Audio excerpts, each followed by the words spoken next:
কেবে দরজা ছক করছিস? দরজায় যদি একটু দাগ হয় তাহলে গাড়ে বেরিয়ে দাগ করে দেবো। কে বে তুই? তুই কি গান মারাতে এসেছিস সেটা আগে বল। এটা তো খোকনের বাড়ি, খোকন কই? 10 টাকা দে, তোর বলবো।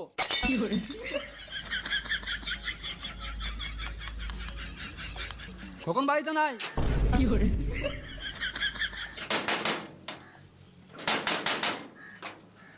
আবার কি গান মারি ছক করছিস? তুই কে? 10 টাকা দে, তোর বলবো। এই মানে এখনই তো টাকা দিলাম, আবার কেন দেবো? গান মারা বলবো না। এই মানে একেলে তো আজব ঝামেলা। এলে 10 টাকা, এবার বল। আমি খোকনের ছেলে। বাপ বেটা একই রে মারা, শুধু টাকা চাওয়া স্বভাব। কি হলো? আরে তোর বাপ বলছিল তোর হাত ভেঙে গেছে।